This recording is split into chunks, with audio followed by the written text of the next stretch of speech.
Welcome back, Andrew here again, and welcome to your third session of the Foundations Workshop. To get us started, I want to take you to a different place than where you are right now. And what I mean is I want you to envision yourself here, in the middle of the Amazon jungle, faced with a quite possibly challenging situation. So I want you to think, see that waterfall? That's where we need to go. That's where we want to be.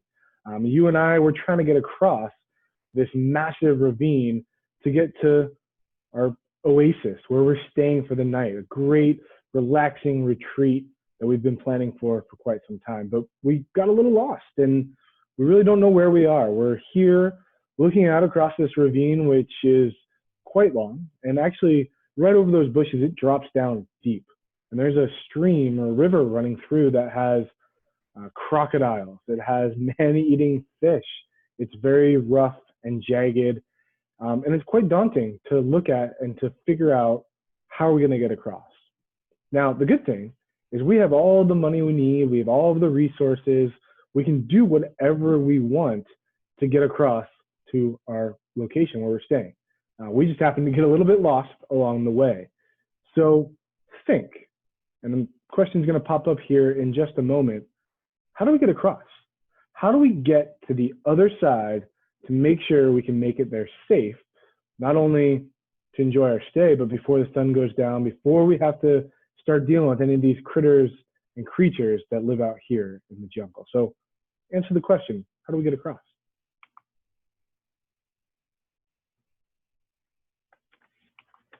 All right, so many of you might have put some solutions there, and I'm going to tell you that I think the most effective way, and in relation to what we've been talking about, is a bridge. But let's look at some of maybe the other possibilities or possible solutions you might have said.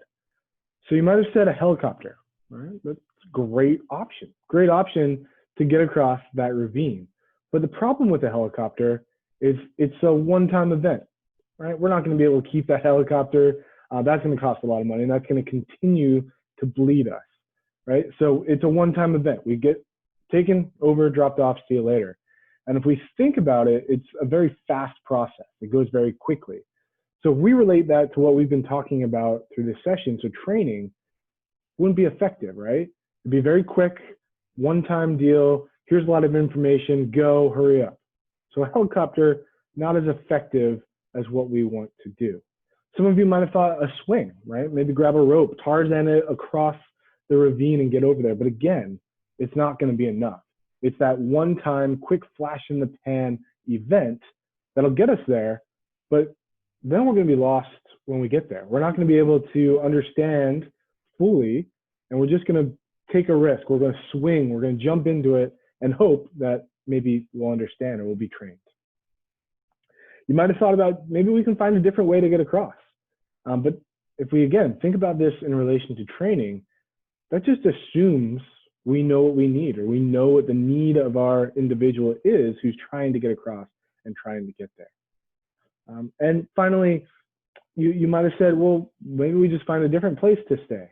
But again, that's just replacing, that's not dealing with the needs of our trainee. That's just putting a Band-Aid on the problem. It's not a substantial way to train and get across that ravine and get us where we need to go.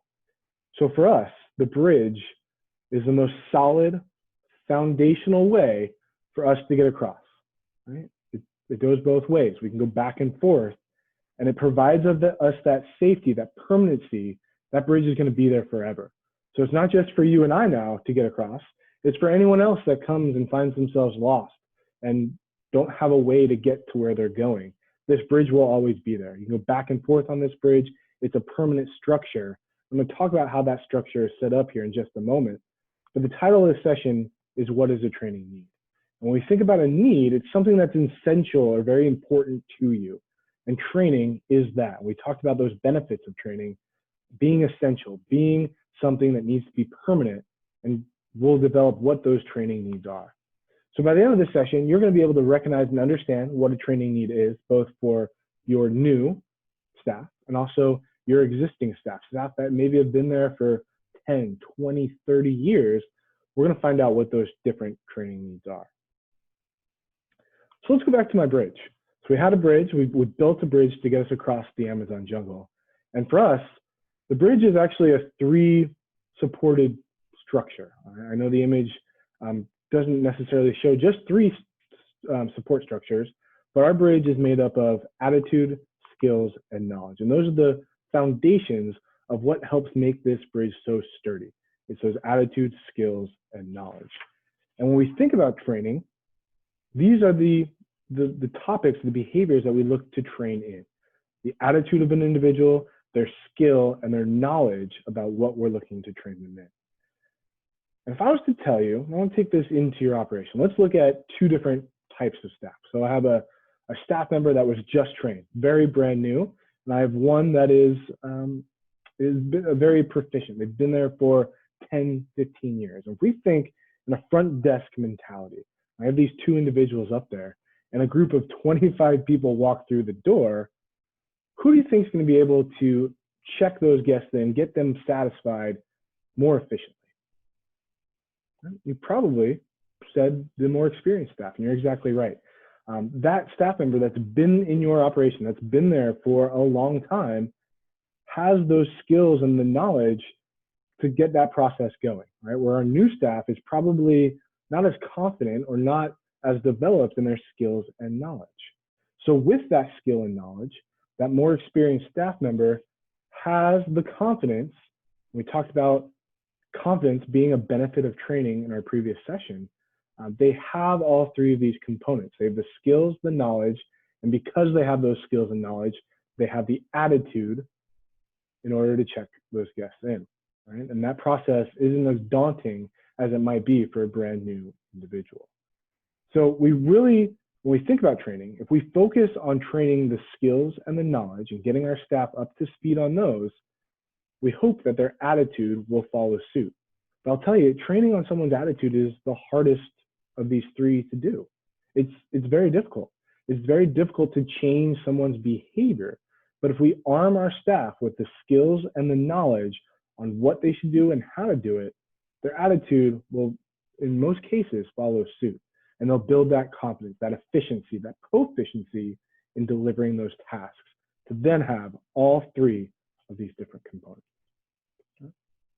So I have a question for you just about what we just talked about.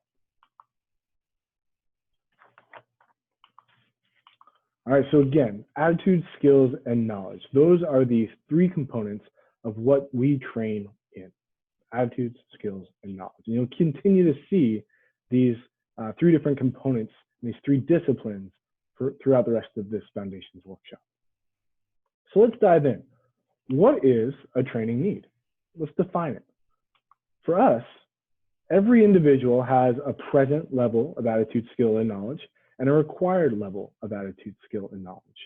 And the training need is that gap which is between the present and required level of attitude, skill, and knowledge. Think back to our jungle, right? We were looking to get across to our destination. So that gap in between, that bridge that we built, now allows us to go from the present level to our required level of attitude, skill, and knowledge. And that's why that bridge is so important. That helps bridge the gap and add a solid structure that we can continue to use to go back and forth between present level and required level of attitude, skill, and knowledge. So how do we identify what a training need is? How do we know? We're not always going to be in the Amazon jungle and be able to see that gap. So we do it through 4 different components. And we can identify what a training need is by questions. Right? We can ask questions to identify what a staff member's present level of attitude, skill, and knowledge is. And we know what the required level of attitude, skill, and knowledge. So questions are a very effective way to gain that information to see if we have a gap in those 2 different levels. We can also make observations. So as we are observing staff and we observe them in the check-in process, or as they're serving a table, or they're making a room or cleaning a room, we can observe that they have a gap between their present and required level of attitude, skill, and knowledge. And we know that gap is created because they're not following our standards of performance, or they're not following the policies we see a gap between what they presently know and what we require them to know. Feedback. So we have feedback from not only guests, but other staff members, other associates. We can identify this gap and this training need by feedback, by hearing those complaints, reading those compliment cards that get submitted to us, or those NPS surveys. And finally, financial reports. So if we see that there's a gap in our revenue for the month, maybe we have a gap or a training need in how we're doing business. If we see that certain products aren't selling as quickly as they have in previous months, maybe there's a gap, maybe there's a training need that we need to identify there. So 4 great ways that we can identify when there is a training need. Let's look for just a moment at our new staff, and let's look at some different training needs of a new associate. So for a new staff member, their training needs might be because they are new to the industry. This might be their first time even entering this industry. So they're going to have a pretty big gap to get to that required level of attitude, skill, and knowledge. They may be new just to the company, right? They might have been in the industry, but they're new to our way of doing things, our policies and procedures, our methods, our standards of performance, right? And that creates a gap. They might just be new to the hotel. Maybe they're coming from a different area or a different market. So not only do they need to know what we do locally, but they might also just need to know what's going on in the surrounding area, right? What is the area like? What kind of clientele do we have? Those are all different training needs of a new staff member, anyone joining us. Now, oftentimes, our new staff, their first interaction in training is orientation. And most of the time, that's done by our HR teams. But that is the first time that these training needs are addressed, where we look at that present level of attitude, skill, and knowledge, and the gap between the required level happens in our orientation. Okay? So those are some of the trainings for our new staff. Let's look at our existing staff. So our existing staff have some different training needs. They might have a drop in attitude, skill, and knowledge. They might have been complacent in the way that they're doing their job. So we see that gap is because they are not reaching the required level of attitude, skill, and knowledge. And we need to address that. We need to train them to get them back up to that required level of attitude, skill, and knowledge. There might be a change in policy and procedure. Maybe we're just changing the way we do things. Maybe we're adding a new drink to the menu, right? They need to know, and that creates a gap between their present level and required level of attitude, skill, and knowledge. So if we're changing things, if we're changing a policy, a procedure, a standard, they need to be trained on that. We need to refresh them on what that new required level of attitude, skill, and knowledge is. We might have introduced some new equipment, maybe a new phone system, maybe a new computer system, things along those lines. We need to train them to get them up to that required level. So not only us at the hotel can influence this, but also legislation, policies, things outside the hotel can also create a gap between present and required level. We need to be aware of that. And anytime we see new legislation, a new change in corporate policy, that can also create a training need for our existing staff. And a lot of the times, what we feel the most important place for these training needs to be addressed is through coaching. Right? We coach those existing staff members up to that required level of attitude, skill, and knowledge. But in order to be effective, either orientation coaching, regardless if you're a new or an existing staff member, these training needs need to be addressed on the job. And we need to train in the environments that our staff members are dealing with on a day-to-day basis. If I train a housekeeper on how to make a bed in a back room training classroom, it's not going to be effective. They need to learn in the environments that they're doing these tasks on a day-to-day basis.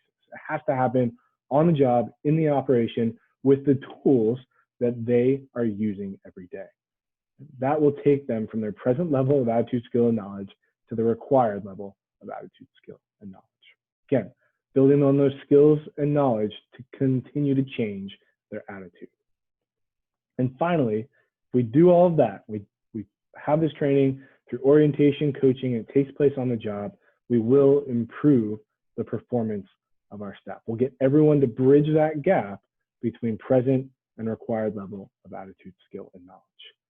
So when you think about what does a training need, think about that situation we were faced with just earlier, of getting across that Amazon jungle. And how do we do that? We bridge that gap by building a solid structure that adds permanency and allows us to get from present level to required level of attitude, skills, and knowledge.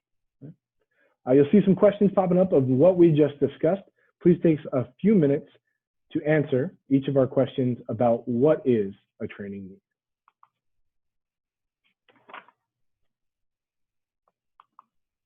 Great, congratulations, you made it through your next session. Again, any questions, concerns, comments, please feel free to reach out to us at FreemanGroupServiceSolutions@gmail.com. Again, Andrew here, I'll see you during the next session. Thanks so much.